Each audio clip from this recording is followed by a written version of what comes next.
Hi everybody, so on this unit we're going to talk about mortgage components and types. We're going to have 7 lessons here and a unit exam, and I don't know how long it's going to take. I was going to try and get it all in one video, but we might have to break it down into 2. We'll see how long it is.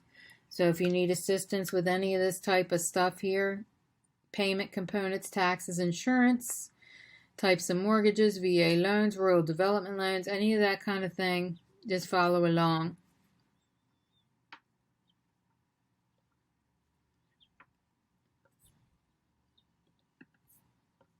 There are many types of properties, types of ownerships, and every mortgage can serve a different purpose. All right, take pity on me is what this is saying. Pity on me, I'm a new agent. So, a man in his early 40s with dark hair, olive complexion, walked in. He was carrying 2 magazines. And she said, I don't understand. She took the magazines and looked down. One was a fashion, one was National Geography. When she turned to face him again, this time he was holding out a business card. And he said, I'm a mortgage broker, and I know how boring open houses can be, so I thought you could use some reading material. I wanted you to know if you have a question about financing, you can contact me. Funny you should mention PITI is as good a place to start. PITI is an acronym representing the component of overall mortgage payment. It is the resource that is discussed here. Let's look at this. PITI will help you remember what's in a mortgage payment. Principal, interest, taxes, and insurance. So whatever the balance is on the loan, the interest that you have to pay back to the lender, the taxes that you have to pay, and any insurance that you need. So that's a good way of remembering what's in your mortgage payment. Your monthly mortgage components are principal, taxes, insurance, what we just discussed here. PITI, straight line versus fully amortized. We're going to go over this in a second. Let's open this back up. So amortization schedule is all the interest that you got to pay. Taxes, insurance remains the same as straight line loans, or straight line amortization or constant amortization. That means you're going to have the same principal remains the same with each payment, and the interest amount could vary depending on the loan. If you do installment payments, it could eventually lower it. Okay. So this here, also called constant payment, is probably straight line. Amount of combined principal and interest over the same time.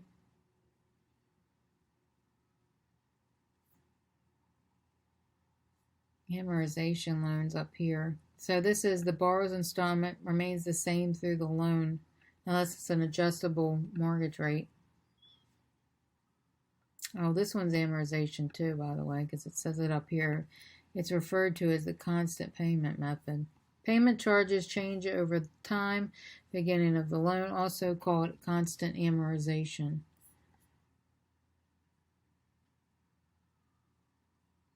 Okay, so this is straight line. Okay.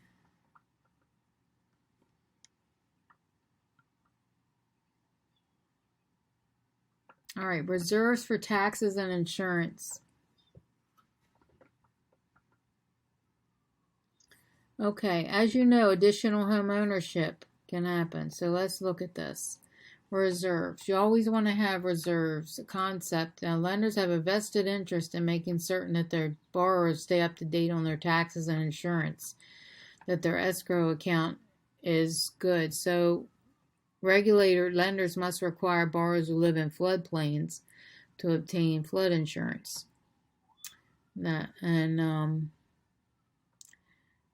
They also need to make sure they have an escrow account. It stays up to date and has 14 months worth of prepaid property tax and insurance and reserves at closing time. All right, so let's see. Property taxes and flood insurance. I don't know if flood insurance is correct. Oh, okay. So all of these affect affordability because your flood insurance might be high too. Reserve fund Fun facts. Escrow account is also your designed for principal, interest, taxes, and insurance. Lenders may require 14 amount. So it's not designed for principal, interest, tax, and insurance. Okay, escrow, no. Lenders require borrowers to establish this reserve fund right away, increasing the borrower's closing costs due at closing. Federally regulated lenders require borrowers to obtain flood insurance if they are in a floodplain. Flood insurance is a standard coverage with most homeowner insurance policies. No, that's not true. The National Flood Insurance Program helps homeowners in flood areas obtain insurance. I don't know about that. Yeah, maybe right here. Okay, and okay, this is true. Yes. Okay, things you need to know about reserves and property taxes. At property tax payment time, you'll receive a property tax bill, and if they're paying your property taxes, then you don't need to pay it. You just send them the bill and they'll pay it. And they won't receive a refund, and you're not going to get anything either. And the amount required to be held in reserve may also change if the prices of the taxes go up. For all of us who have mortgages, we understand this. But if you're new to the game, then you will get it. All right, let's see. Selling a mortgage property. All right. Types of property sales. Might continue to tell Kiara about what would happen when they sold their home, as well as other property types. What are the three property sale types? All right, let's look over here and see what this says. Assumptions, satisfaction of mortgage, free and clear. Sale with an assumption, satisfaction, and free and clear. One of these isn't an example of a sale, okay? Okay, let's see. Sale subject. Okay, all these are property sales. So let's look at this thing here. The lien is still not there. It serves to protect the lender's right to foreclosed, but the note that occupied the original mortgage was in the couple's names, not the new buyer. When they sell the property, the outstanding loan debt as a lien on the property, and the payoff comes out of the seller's proceeds for closing. This is subject to whatever the thing is. Here's the three types. Assumptions are pretty uncommon. Most conventional loans aren't assumable, and they require the lender's approval.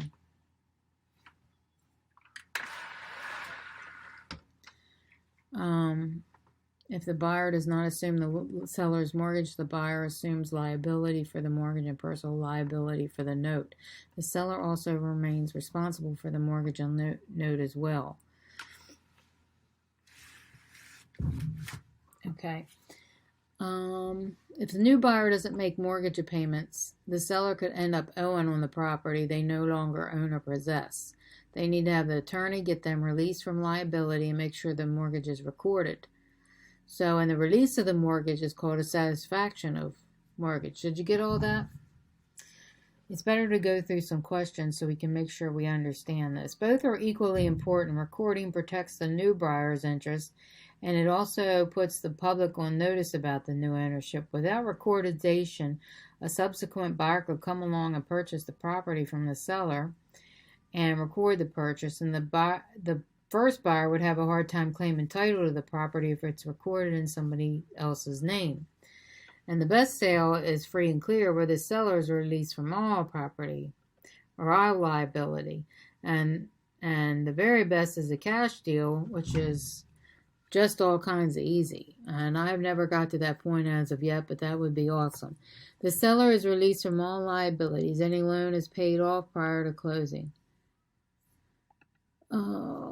I want to say that is free and clear. The buyer takes on the seller's mortgage and is liable for the note. The buyer takes title of the property with the seller's lien still in place.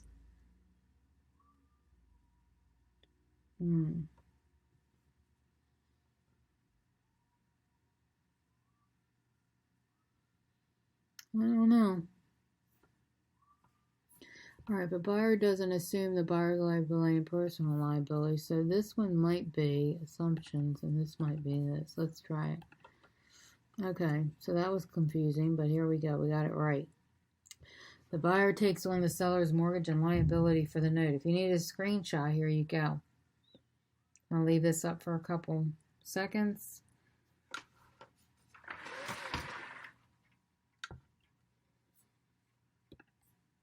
All right, satisfaction of mortgage. The satisfaction of mortgage is both important to the mortgager and mortgagee. Records the lease. Oh, there are two correct answers. Okay, records the lease. And no, that's apparently not right. Okay. Clouds the property title if the document is not recorded. Without this, there may be a cloud on the title. How a loan assumption works. Often, if a buyer tries to assume a seller's loan, a due on sale clause and the seller's mortgage is triggered.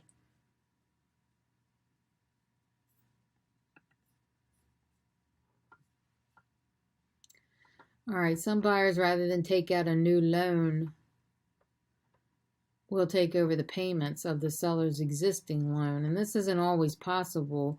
Many lenders include a due on sale clause that requires the seller to repay the entire loan when selling the property. However, FHA and VA loans are generally assumable, and where the assumption is possible, the following applies. The borrower will need to qualify for the assumption, and a down payment on the assumable amount may be required.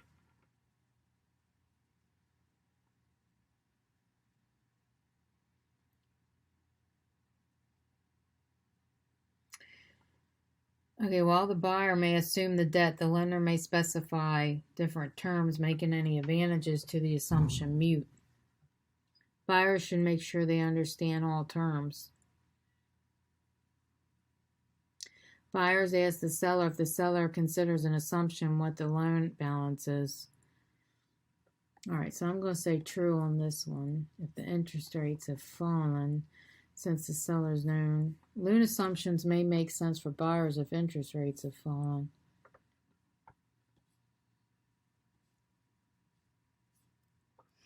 Write an offer to assume a loan. So if you ever want to assume a loan, here's some good verbiage. And if you need this, you be sure and contact me on my website. And make sure you put up here how loan assumptions work as your resource, that you would like a copy of this. But I'll leave it up here, and if you want to take a screenshot, this is good to know. Okay, loan assumptions make the most sense for the buyer if interest rates have fallen. In addition to the assumed loan, the buyer needs to pay the seller for any equity. I don't think so. When the buyer assumes the debt, the lender may specify different terms. Remember, if a buyer assumes a loan, he assumes the loan interest rate as well, so that wouldn't work. And here, the seller will not receive full value minus the loan amount the buyer assumes. So if they're getting an assumed loan, they need to pay the seller for any equity in the property.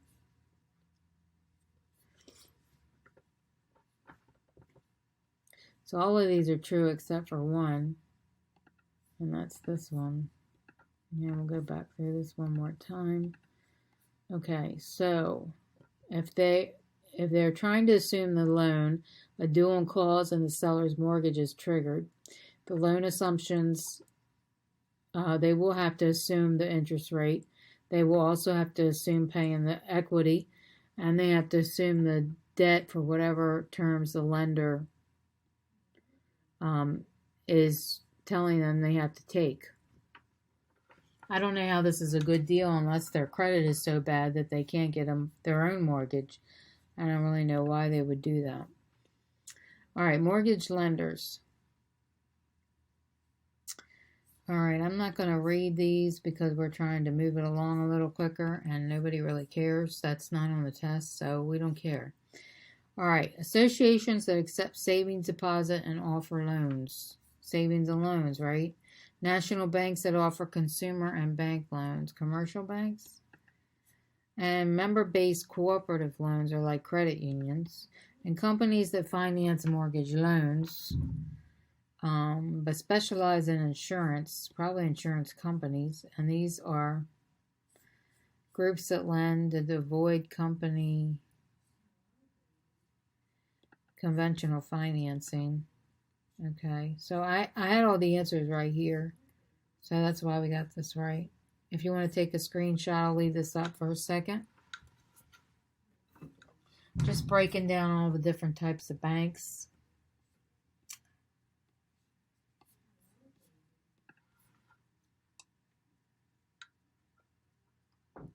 All right, mortgage bankers and mortgage brokers.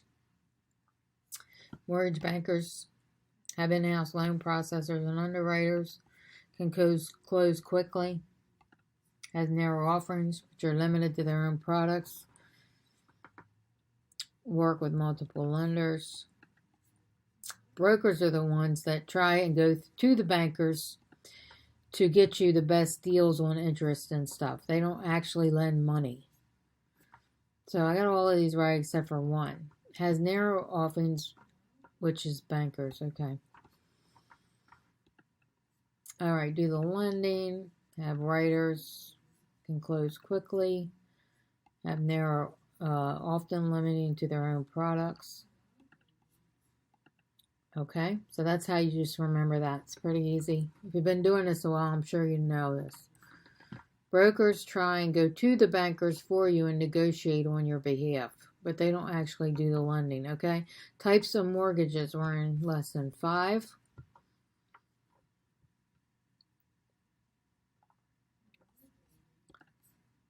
All right, no federal agency participation in insuring and guaranteeing the loan. All right, borrowers can choose many different types of mortgage products, but most of these products fall into 2 categories, conventional or government. So, such as those insured by the FHA or the VA with a conventional loan to value. And some require PMI. If you don't have 20% down, you have to pay a little bit to cover the insurance. We got our loan terms, and we got conventional loans and private mortgage loans. No federal agency participation in insuring or guaranteeing the loan. Probably conventional. Federal agency involvement in insuring and guaranteeing the loan. Okay, I would say that's governmental, requires PMI down. It's probably conventional. FHA, governmental, allows down payments as low as 3.5. Okay, so we got all these right. Basically, if you get a deal, a really good deal, then it's probably a government federal agency. Like 0% down or 0% interest, which I've never seen, even on a VA loan. In which of the following situations may the borrower be required to pay for PMI? If it's not 20%, then it's usually a PMI.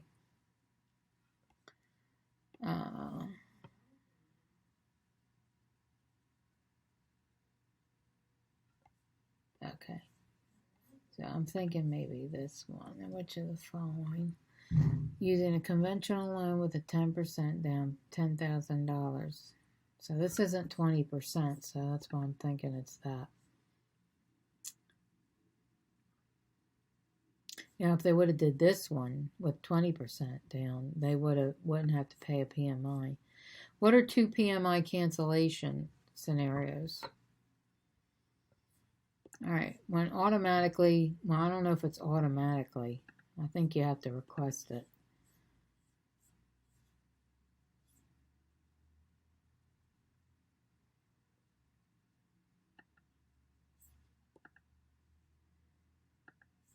Okay, by request, what are 2? Oh, okay, I know this is 1. What's the other one? Let's see. No. says 2 of them. What's the other one? This one? Did we already check that one?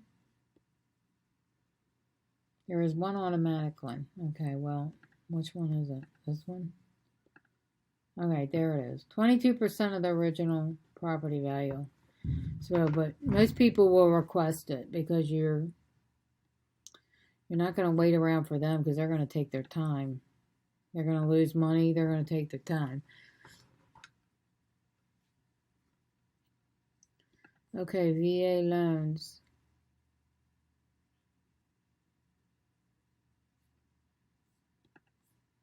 All right. The VA loans available for veterans active duty. The loan guarantee may be lesser of the sale price or appraisal.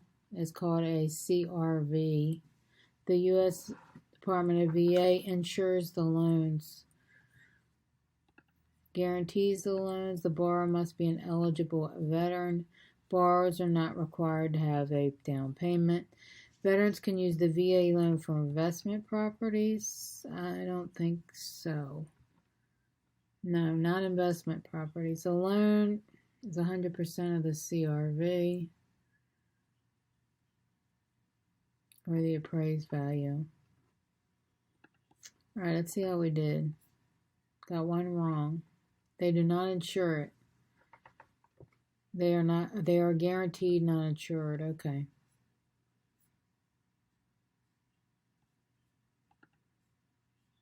No, that, infliction, fact. Okay. All right, eligibility. Let's look at this for a second. Okay, eligibility for VA home loans. You can go online to their website, va.gov housing. You have to be a veteran, reserves, so they give all the requirements here. Service requirements. Okay. You can read that in your own time. It's a link. You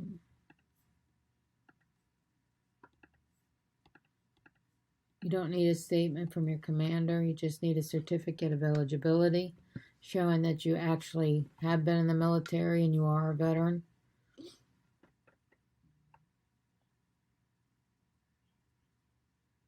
All right, rural development loans.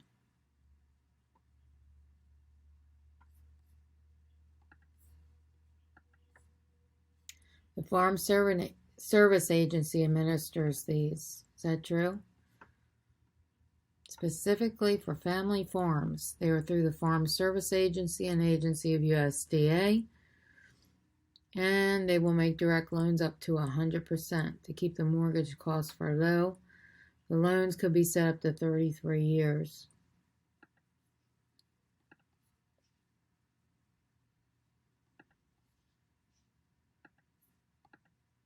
All right. So if you need a screenshot or anything, there you go. It's basically the same thing on both sides here, this and this. They can be set for 33 years or 38 for very low. How would you like to have a mortgage for 38 years? Well, you know, when all this crashing was going on with all these houses everywhere, that's what they were doing to keep people from losing their homes. All right. Now, I think I'm going to end the video and do the unit exam on the next video because if I fail, then we can just go through it twice. You know, hopefully we won't fail, but anyway. So the exam will be mortgage exam, mortgage unit exam. You can look for that in the title if you want to do some practice questions along with me. I can't promise I'm going to pass it the first time, but it's 12 questions. It could help you study if you are having trouble in this area. So thank you all for watching. See you on the next video.